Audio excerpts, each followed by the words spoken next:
Olá, hoje nós vamos falar um pouco sobre parto prematuro, né? No vídeo anterior a gente falou um pouco sobre a questão das ameaças de aborto, né? Então, se a mãe passa uma gestação muito difícil, com ameaças de aborto, o bebê sempre se sentindo em risco de vida, muitas vezes ele não suporta mais aquela situação dentro da barriga, né? Dentro do útero. Então ele dá um sinal como se dissesse para sua mãe: olha, não aguento mais, eu preciso sair daqui, né? Então isso gera um parto prematuro, né? A mãe entra em trabalho de parto porque o bebê não aguenta mais esse sofrimento que ele está tendo lá dentro. Então é como se ele optasse realmente em sair. E muitas vezes ele não está pronto para sair ainda, né? Não tem peso suficiente. Geralmente daí é uma cirurgia, uma cesárea de emergência. Precisa ir para a UTI muitas vezes. E quando ele vai para a UTI, ele tem uma situação bem complicada, porque a mãe não pode ficar junto com ele o tempo todo no colo, né?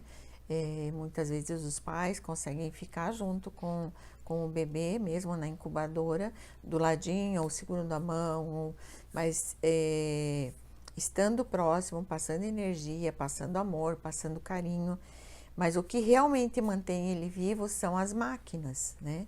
Então, nesse momento, eles também têm alguns registros, né, de se sentirem sozinhos, porque eles estão na incubadora, mas não tem mais o barulho da barriga da mãe, não ouvem mais os movimentos da mãe, não tem mais essa conexão com a mãe. Então, muitas vezes eles se sentem sozinhos e abandonados. E eles se ligam muito nas máquinas, então, porque eles estão sobrevivendo em função das máquinas, né? E essas crianças, essas pessoas, depois que crescem, são crianças que vão adorar mexer no celular agora, né?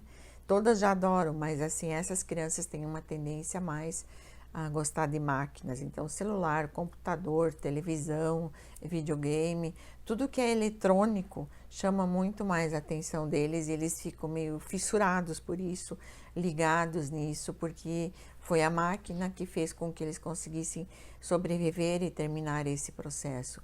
Então, elas têm uma necessidade muito maior de estar conectadas com aparelhos eletrônicos. Então, é mais difícil também de conseguir colocar limites numa criança que é prematura, que passou por isso. Muitas vezes também essas crianças elas passam por pânico, né? Crises de pânico, crises de ansiedade, de muito medo, de não querer ficar sozinha no quarto, de querer que alguém sempre durma junto com eles, em função do medo do abandono, do medo de se sentirem sozinhos, do medo de se sentirem abandonados.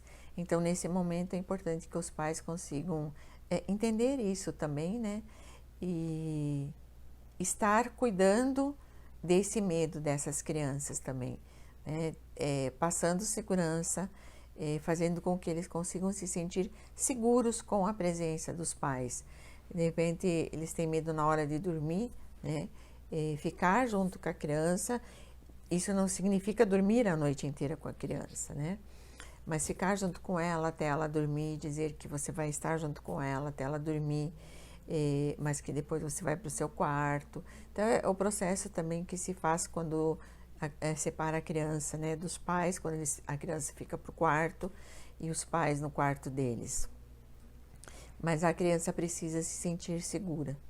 Então, os pais precisam passar essa segurança para que ela consiga superar e evoluir e crescer com menos sofrimento. E prestar muita atenção em como vai se lidar com essa questão do celular, né, com a questão dos jogos, com a televisão. Então, o tempo que vai se deixar isso, ir apresentando outras brincadeiras, outros jogos, para que elas consigam entender que não é só isso que faz com que elas sobrevivam, né? Então, dos pais poderem entender um pouquinho disso. Podemos falar mais sobre isso também, do quanto isso é importante para a criança. Se você conhece alguém que tem filhos prematuros, que passou por isso. Curta esse vídeo, compartilhe com essa pessoa para que ela possa perceber um pouquinho mais, entender um pouquinho mais sobre o funcionamento do seu filho. Beijos e luz para vocês.